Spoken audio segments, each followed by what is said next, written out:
So, Buffalo Wild Wings employee threatens to contaminate Trump supporters' food. Oh boy. So they wrote on Twitter, if you attend the Trump rally tonight and come into something, I'm spitting in your food. So, an employee at Buffalo Wild Wings in Pennsylvania threatened to contaminate Trump supporters' food before the rally on Monday night. If you attend the Trump rally tonight and come into BDUBS, I'm spitting in your food, tweeted a user called Denzel Washing Machine. Washing Machine? Okay, it's obviously a fake name. Now, thousands of Trump supporters attended the event at Wellsboro Regional Airport in Mottsville. Despite the woman who made the threat locking her Twitter account, screenshots of the tweet were sent to Buffalo Wild Things headquarters and the FBI, Michael Conroy, and others. Just spoke with the Williamsport PABWW, which Buffalo Wild Things, maybe? Is that what it's supposed to be? Wild Wings, yeah. Well, the location he posted on Twitter. They confirmed they are the closest to Montsville. They are aware of the issue, seem to confirm it was one of their employees who posted that tweet, apologized profusely, and said they are addressing the issue as we speak. Yeah. Twitter users called for the woman to be permanently banned from the fast food service industry, while others called for her arrest. In another twist, the person who first drew attention to the threat, a Twitter user called ARTALON1, had their account suspended.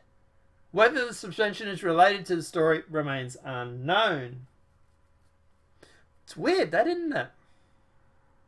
It's weird how someone that goes through and raises awareness regarding someone threatening to spit into someone's food gets their account locked.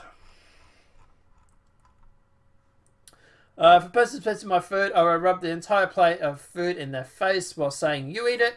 Yeah. Okay. Let me guess here. Another award-winning affirmative action hire. Oof, spicy. Look, at the end of the day, obviously, look, regardless of someone's political opinions, I wouldn't want to spit in their food. We just had an election here in Australia, right? And we had, as you guys will hear about, no doubt, in the next story, we actually had, for example, a election, and we had people voting for Labor and for Liberals. They were the major parties anyway. Labor is obviously more like the Democrats over in the US, and Liberals are more like the Conservatives, well, supposed to be anyway. Now, at the end of the day, I've got friends at work who went through... Redacted my comment to correct it. Hopefully the employee gets fired. Okay, cool. We got people at work who are friends of mine who voted for Labor. Now, I don't want to spit in their food. I don't want to attack them. I don't want to punch them. Or anything like that.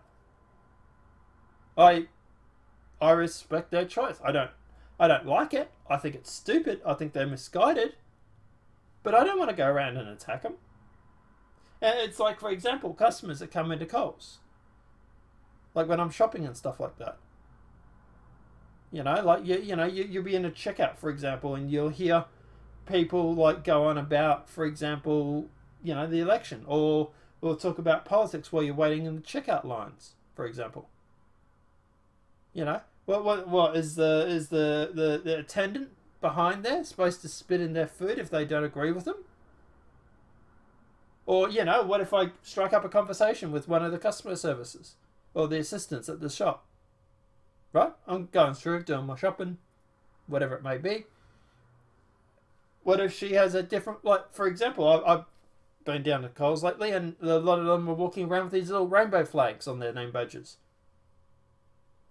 Am I supposed to sit there and threaten to spit in their food, for example, because they've got a rainbow badge? Where does it draw the line? Where do you stop? And that's the thing. At the end of the day, it's... Hey, Squirrel, how are you? It's sort of like, at the end of the day, you know, like, if it's good for one side, is it good for the other? And it just keeps escalating. And it really is derangement syndrome. And I know people want to blame Trump for all this sort of shit. But here's the thing. We're getting this political violence in Australia. We're getting this political violence over in the UK. You know, we've had, in Australia, we had someone burn the One Nation truck. Literally burn it. Should talk about that, I suppose. We've also had a Liberal member's volunteer who was stabbed with a corkscrew. We've also apparently had Sarah Young from the Greens Party who's also been attacked too. So, you know, it's not just one side, it's both sides. But, you know, I'd like to see the info on the Sarah Young attack. Mind you, this is also the same girl who's gone through and said abominable things in court. Not in court, sorry, in the council. Not only that, but in Parliament and stuff like that. And also on media and everything like that. Like, she's not a nice person. And here she is literally playing the victim. Go figure. But like I say, even like Sarah Young, who I have a huge problem with, I would not want to spit in her food. What kind of derangement do you have to have before you sit there and think, I'm going to spit in someone's food because of their political bias? Like, it's absolutely insane. It really, really is. People just need to calm the fuck down a little bit. But, you know, like I say, Trump derangement syndrome. We'll actually talk about the attacks actually in Australia because I haven't really talked about it much, so we might talk about those in a sec. But yeah, because there's actually a story we're talking about Australia. But yeah, look, at the end of the day, I think it's nuts. And yeah, I do hope that she gets fired. I hope this employee gets fired from her job and loses all. And I hope her name's become so synonymous with this tweet that she never works in the industry again.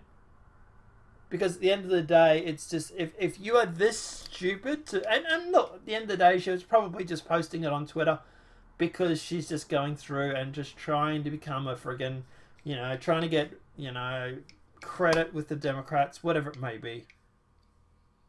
What happened to Sarah Young? We'll talk about it, actually. We'll talk about it in a sec if you want. She cried when someone stuck a poster on her office door. Yeah, she's a bit of a victimhood. Look, with Sarah Hanson Young, I want to see the evidence because I do find it really, really weird that she was attacked a day or two after the One Nation truck. And apparently that One Nation truck, from what I've heard, was actually one of the Greens voters. So I do find it a little weird that she's now playing the narrative or playing the victim. And, you know, obviously the media seems to care more about that than it does about Pauline Hanson's truck. But, you know, we'll talk about that in a sec. But as for this, like, spitting into people's food, like, yeah, it's a crime. It's illegal. You are literally contaminating food. And I hope she loses her job in the food industry. We presume it's a she.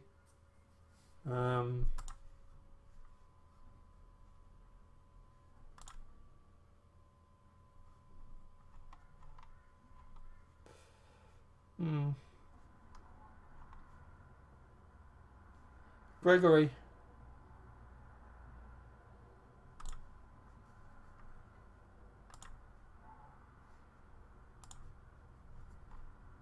It looks like it's a chick. Well, the photo's a chick. So there's a photo of her there. So, yeah. Have fun, sweetie. Have fun having work after this. But, I don't know. Let me know what your thoughts are in the comment section below.